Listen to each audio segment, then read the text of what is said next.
오늘 성경 우리 빌립보서 마지막 부분인데요. 우리 같이 볼까요? 빌립보서 4장 우리 21절, 22절, 23절 우리 같이 읽도록 하겠습니다. 우리 같이 읽을까요? 빌립보서 4장 21절부터 23절까지입니다. 같이 읽겠습니다. 시작. 그리스도 예수 안에 있는 성도에게 각각 문안하라. 나와 함께 있는 형제들이 너희에게 문안하고 모든 성도들이 너희에게 문안하되 특히 가이사의 집 사람들 중에 몇이니라. 주 예수 그리스도의 은혜가 너희 심령에 있을지어다. 아멘. 오늘 본문을 보시면 문안하라. 여러분 몇 번 나오죠? 우리는 읽어도 별로 관심이 없었어요. 보면 3번 나와요. 3번. 그러니까 바울이 빌립보 교회 편지를 보내면서 마지막 빌립보서를 정리하며 이처럼 문안하라고 인사로 끝을 맺고 있습니다. 반복하고 있죠. 자, 문안한다라는 이 말이 중요하죠? 중요합니다. 이 문안한다는 뭘까요? 요즘 우리말로 말하면 인사한다 이런 뜻입니다. 인사한다. 근데 그냥 인사하는 게 아니에요. 마음을 담아, 사랑을 담아, 내 사랑과 마음을 표시하는 것. 그게 뭐예요? 문안하는 것입니다. 우리가 방금도 예배 시간, 그리고 주일 예배 시간에도 어떻게 해요? 옆에, 뒤에, 좌우에 있는 분들과 인사합시다 하면, 안녕하세요. 네, 안녕하세요. 네, 이렇게 하시잖아요. 네, 그렇죠? 근데 여러분, 그것이 너무 중요한 거예요. 그러니까 서로 눈을 마주치면서, 그렇죠? 눈을 마주치면, 눈을 감으시면 안 돼요. 눈을 마주치면서, 그리고 인사하는 거죠. 근데 참 어색해요. 어색해. 그러나 우리는 해야 합니다. 왜요? 오늘 주께서 말씀하시잖아요. 서로 인사하라, 문안하라. 근데 중요한 거는 사랑을, 관심을 표현하며 함께 인사해라. 이런 교회라고 하는 공동체는 목사 한 사람에게 아니면 중직자 몇 사람에게 달려있는 공동체가 아닙니다. 교회는 성도 한 사람 한 사람이 다 살아서 움직이는, 그리고 이 자신의 역할을 잘 감당할 수 있어야 합니다. 우리 교회론을 공부할 때 교회의 머리는 누구시죠? 예수 그리스도. 우리는 그의 몸. 그러니까 교회는 몸이요. 그 몸에는 여러 지체들이 있다. 그래서 그 지체들이 자신의 역할을 잘 감당할 때 교회가 건강해진다 그랬습니다. 자, 그런데 그 지체의 역할 가운데 가장 중요한 것 뭘까요, 여러분? 오늘 이거예요. 따를까요? 서로 문안하는 것. 자, 이게 가장 중요합니다. 사실 서로 문안하는 것 가장 중요합니다. 관심을 갖고 사랑을 표현하고 이런 거. 그리고 서로를 보살펴 줄 아는 교회. 이걸 다른 말로 성도의 관계 이렇게 표현합니다. 자, 그런데 우리의 문안의 대상이 누군가? 오늘 21절에 이렇게 말하고 있어요. 그리스도 예수 안에 있는 성도에게 문안하라. 자, 그러면 이거를 바울 입장에서 생각해 보면 바울은 빌립보 성도에게 문안하는 것이겠죠. 그렇다면 우리는 어떨까요? 우리는 누구에게 문안해요? 바로 옆에 있는, 그렇죠? 앞에 있는, 뒤에 있는 그분에게 어떻게 해요? 문안하는 것입니다. 그렇지 않아요? 자, 여기에 보면 성도에게 문안하라 서로. 근데 이 성도는 뭘까요? 구별된 무리, 거룩한 무리. 이걸 우리가 성도라고 합니다. 결국 하나님이 구별하여 부르신 그러한 무리들, 성도죠. 그래서 막연하게 착한 사람, 이게 성도가 아니에요. 그렇죠? 구별된 삶으로 부르심을 받은 사람들, 이런 사람들을 누구다? 성도라고 합니다. 그래서 성도는 이런 거죠. 비범하지 않아도, 특별하지 않아도 우리의 일상에서 그렇게 살도록 부르심을 받은 사람들이구나 하는 거예요. 그런 면에서 보면 성도는 부르신 자, 누구예요? 하나님, 주님. 그분을 기쁘시게 하며 살아가야 합니다. 디모데후서 2장 3절 4절에 보시면 예수님께서 우리를 뭘로 부르셨다 그랬어요? 군사로. 그렇죠? 군사로. 좋은 병사로. 그런데 이 병사가 복무하는 자, 병사로 복무하는 자는 어떻게 해요? 자기 생활에 매이면 안 된다 그랬어요. 왜요? 병사의 목적 뭘까요? 모집한 자를 기쁘시게 하는 것이다. 그렇게 했어요. 그저 공부하고 졸업하고 취업하고 결혼하고 아이 낳고 그리고 아이를 기르고 돈 벌고 그리고 열심히 땀 흘려 노후를 안정하게 살고 이거 외에 플러스 알파로 사회로부터 인정받으며 사는 것이 우리 삶의 목표 아니다 이 말이에요. 우리는 그렇게 세상을 살지 않습니다. 우리가 이 땅에 사는 이유 뭐예요? 부르신 예수님 때문에. 우리가 죽어야 하는 이유, 우리가 포기해야 되는 이유 다 예수님 때문에. 우리가 고난을 받아야 하는 이유 다요? 예수님 때문이구나. 왜요? 그분이 부르신 자니까. 그래서 부르신 그분에게 내 삶의 목적, 의미, 방향이 다 거기에 있다는 사실입니다. 그래서 우리는 어떤 존재? 보배롭고 존귀한 존재입니다. 직업이 뭐든 관계없어요. 내가 좋은 대학 나오고 좋은 직장 다니지 않아도 괜찮아요. 높은 신분 갖고 있지 않아도 그것이 우리를 존귀하게 하는 것이 아니라는 사실입니다. 그럼 무엇이 우리를 존귀해 할까? 하나님의 부르심. 그 부르심 때문에 우리가 존귀한 자가 여러분 된 줄로 믿으시길 바랍니다. 그래서 우리는 다 존귀한 자예요. 존귀한 자. 그래서 사도 베드로는 이걸 어떻게 표현했을까요? 베드로전서 2장 9절에 보면 너희는 택하신 족속이요 왕 같은 제사장이요 거룩한 나라요 그의 소유된 백성이니. 그렇죠. 이렇게 표현했어요. 존귀하다는 표현을. 시편에 보면 다윗은 시편 16편 3절에 보면 땅에 있는 성도들은 어떤 자다? 존귀한 자들이다. 따를까요? 성도는 존귀한 자들입니다. 우리 옆 사람 볼까요? 존귀하십니다. 그러니까 옆 사람이 이제 알았어요? 이렇게 이야기.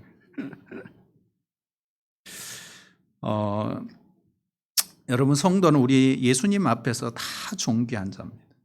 우리가 소유가 많거나 적거나 그러니까 내 신분이 높거나 낮거나 남들 앞에 내가 훌륭하거나 훌륭하지 않거나 상관없어요. 우리는 그 사람의 가치, 무엇으로 결정한다? 주님의 부르심으로 결정한다. 그러니까 왜 그런가? 왜 구체적으로 보면 그죠? 죄인이었던 우리 자. 그런데 거듭나고 예수님의 보혈로 우리가 죄 용서함을 받았어요. 그리고 하나님의 자녀, 하나님의 백성으로 부르심을 받았습니다. 그래서 우리 모두는 존귀한 자죠. 그래서 우리의 존귀성은 거기에 있다. 우리의 가치성도 거기에 있다. 예수의 생명값 치르고 우리를 자녀 삼아 주셨으니. 그렇잖아요. 그것이 존귀의 결정이요 가치의 결정인 것입니다. 그러므로 오늘 사도 바울은 뭐예요? 서로 무난하라. 서로 사랑하라. 그래서 상대방을 볼 때 이분은 존귀한 자지, 이분은 가치 있는 자지 생각하고 사랑의 마음을 담아 관심을 표현하라. 나누라. 그래서 사람을 존귀하게 바라볼 수 있어야 돼. 내 옆에 있는 그분을 관심을 갖고. 우리가 복음송 중에 이런 게 있잖아요. 형제의 모습 속에 보이는 하나님의 형상 아름다워라. 여러분 옆 사람이 찬양할 때 정말 하나님의 형상이 보이십니까? 예? 자매의 모습 속에 보이는 하나님의 형상 아름다워라. 우리 자매님이 찬양할 때 우리 옆에 권사님, 집사님 안 그러면 내가 평상시에 좋아했던 그 자매 여러분 볼 때 어떻게 해요? 하나님 형상이 보이던가요? 그러면 결혼할 수 있습니다. 하나님 형상이 보여요. 우리 권사님들은 결혼하시면 안 되죠. 우리의 모임 중에 임하신 자, 여러분 우리가 모일 때 그곳에 하나님의 영광이 있어 아름답다 이렇게. 그 사람의 외모가 아니라는 거예요. 예. 그렇죠? 하나님의 영광이 그곳에 있으니 아름답다는 거예요. 존귀한 왕이 여기 계시니 어떻게 해요? 사랑하며 섬기리. 자, 이 시간에 우리 찬양 한번 해볼까요? 같이 찬양 해볼게요. 우리 손을 내밀어서 같이 찬양. 참 여러분 어색해 보입니다. 참, 훈련이 안 돼서 우리 형제님들만 형제의 모습 속에 우리 형제님을 바라보면서 하나님 영상 아름다워라. 존귀한 주의 자녀 돼 어떻게 해요? 사랑하며 우리 자매님을 바라보면서 자매의 모습 속에 하나님 영상 보이시나요?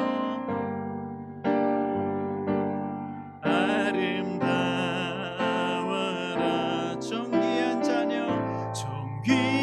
주의 자녀 됐으니 사랑하며 우리 마지막으로 우리 모임 중에 임하신 하나님의 영광, 우리의 모임 중에 임하신 하나님의 영광, 하나님 영광 아름다움에 존귀한 왕이 여기 계함에 어떻게 해요? 사랑하며 섬기리.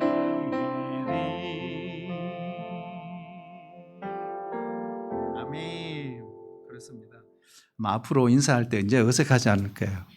왜요? 존귀한 자녀를 어떻게 이렇게 보겠어요? 그렇잖아요. 네. 그래서 우리 옆에 있는 성도 한 분 한 분 어떤 분이다고요? 하나님의 사랑을 받는 존귀한 분이다. 근데 그걸로 끝나지 않죠. 하나님 나라를 상속받을 자, 장차 어떻게 해요? 예수님과 함께 영원히 왕노릇할 자, 그분이 바로 여러분이 인사하는 그분입니다. 그래서 주일날 우리가 교회 오면 인사를 여러분 제대로 했으면 좋겠어요. 주보 안녕하세요 이렇게 하지 이렇게 하지 말고 하나님의 형상, 우와, 오 마이 갓, 와우, 이렇게 인사해야 돼요. 네, 이러시면 안 돼요.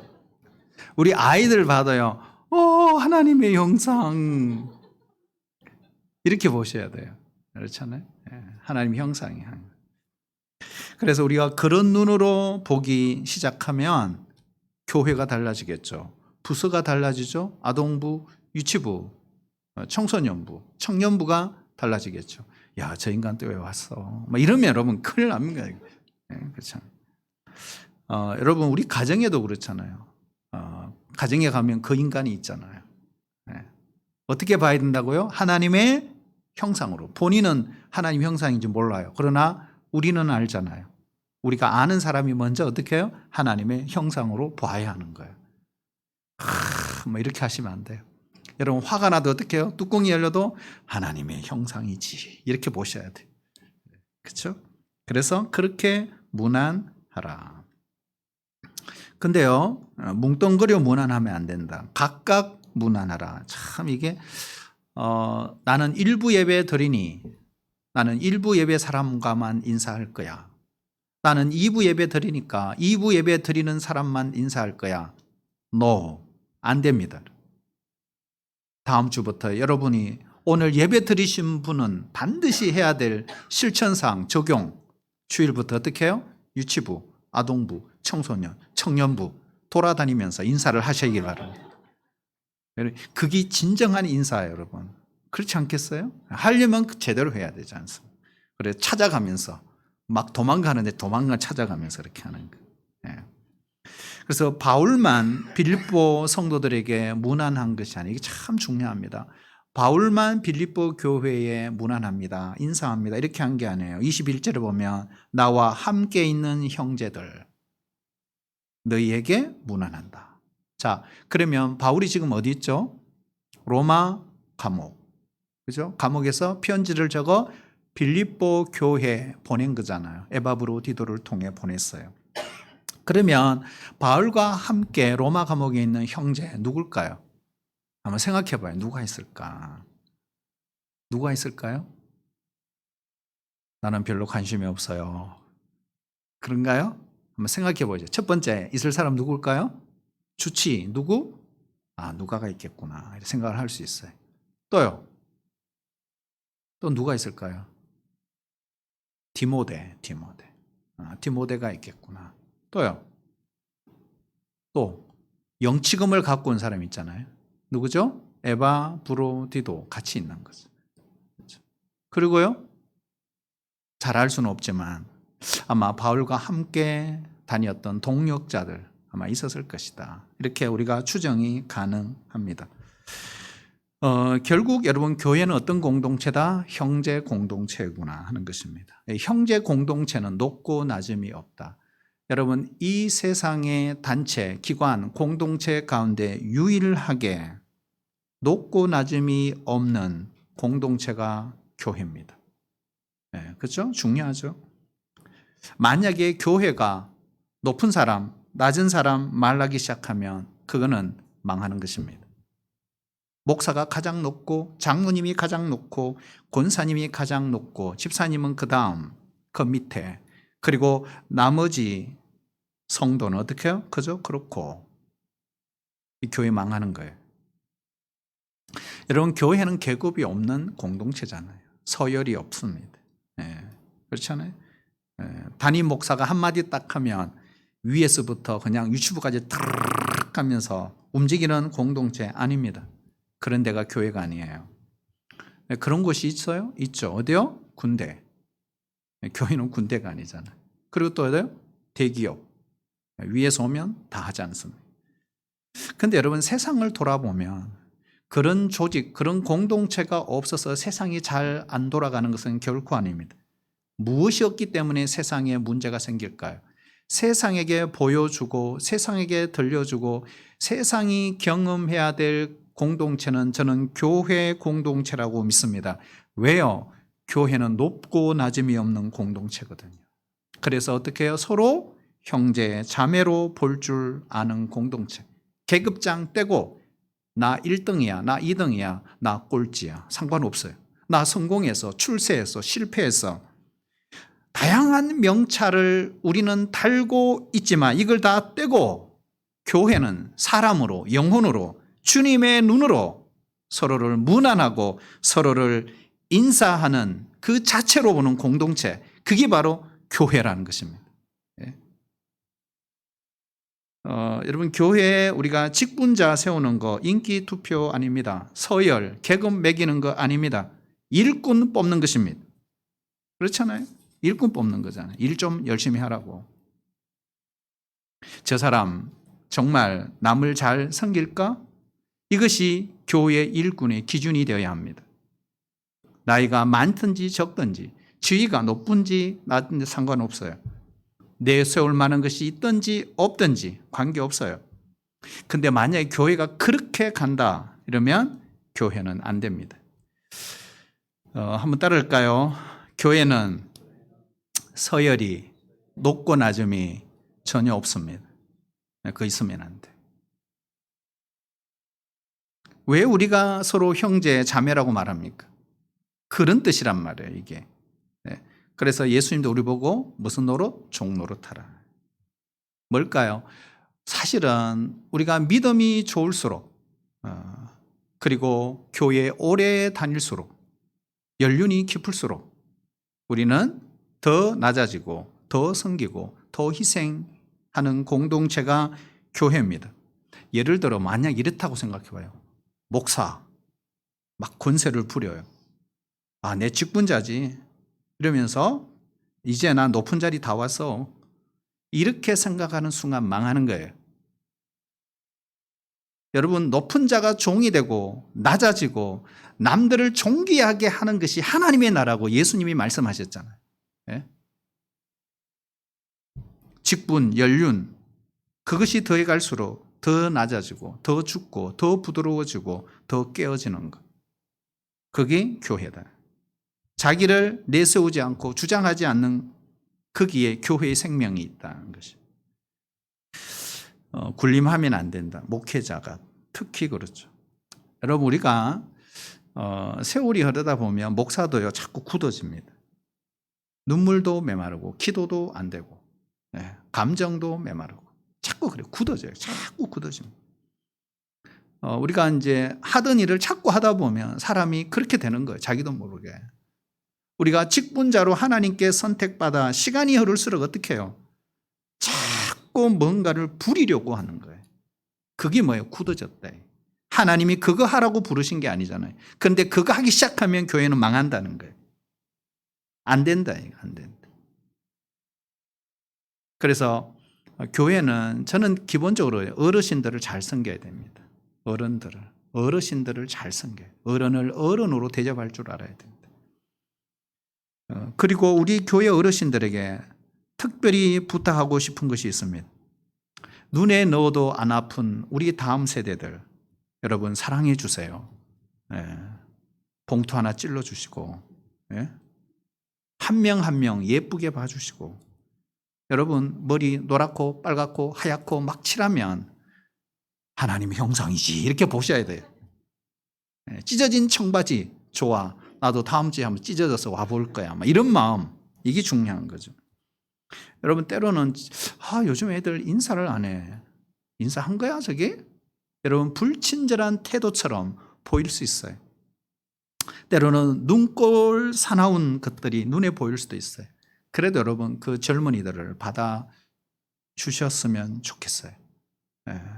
근데 그거를 할 수 있는 것이 교회입니다. 그거 못하면 교회는 문이 닫히는 거예요. 그렇죠? 차세대가 어렵습니다. 이것이 바로 예수님의 마음으로 하는 것이다. 저는 예수님께서 살아생전 이 땅에 계실 때 정말 세리들, 창기들, 죄인들, 버림받은 사람들 여러분 다 모였잖아요. 그렇잖아요. 그 당시에 그 사람들을 받아주지 못했어요. 그러나 예수님은 다 받아주셨어요. 그렇다면 우리 교회도 마찬가지예요. 그렇게 할 수 있어야 된다. 누구든지.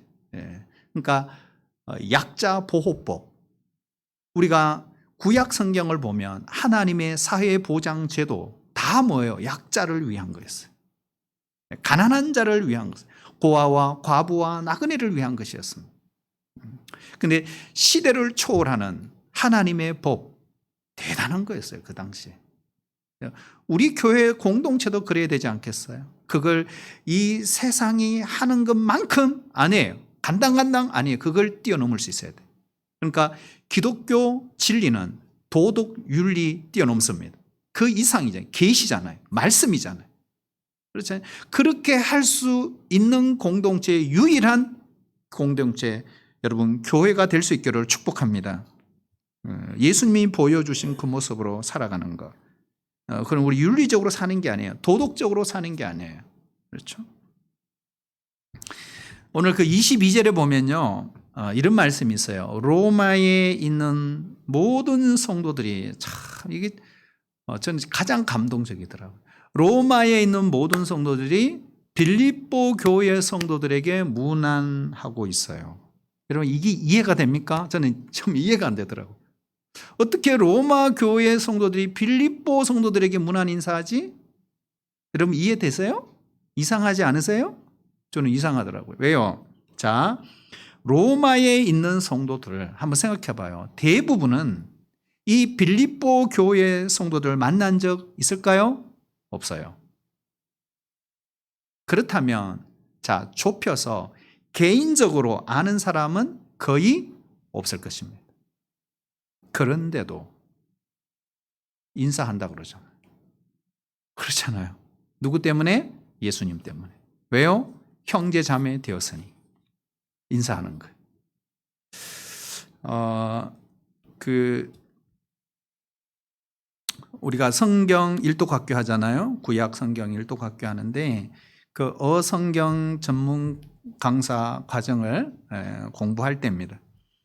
1,000명 이상이 넘는 해외 그리고 국내 많은 목회자, 선교사, 전도사님, 사모님 그리고 일반 성도들 주만에서 우크라이나를 위해서 기도한 적이 있어요.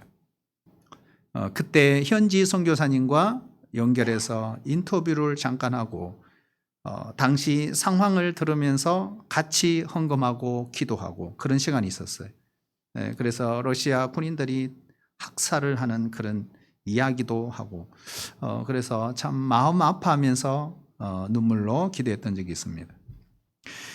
근데 그래서인지 우크라이나 소식이 딱 들면 욱하는 게 아니라 관심이 가지는 거예요. 남의 일 같지 않는 거예요. 여러분 우리 아이들의 신앙교육 어떻게 하면 좋을까? 여러분 우리 아이들도 마찬가지죠. 하여튼 어느 나라든지 관심이 있고 또 같이 그 지역, 그 나라, 그 땅을 위해 한 달에 10,000원이든 20,000원이든 선교비를 선교사에게 보내면서 여러분 그 아이들이 우크라이나를, 볼리비아를, 파키스탄을, 중국을 여러분 접했을 때, 소식 접했을 때 어떨까요? 내일처럼 느껴지지 않을까요? 다른 거예요. 얼마 전에 볼리비아 세계 일주 볼리비아가 나오더라고요. 그러니까 누가 생각났을까요? 예, 최상락 선교사님. 야, 가봐야 되는데 도저히 갈 수가 없어요. 가는 데만 2박 3일이에요. 그런 거예요, 여러분. 이게 다른 거예요, 이게. 왜요? 만약에 내가 선교비를 안 보냈다면 볼리비아한테 무슨 상관이 있겠습니까? 이게 다른 거예요, 이게. 다르더라 하는 거예요.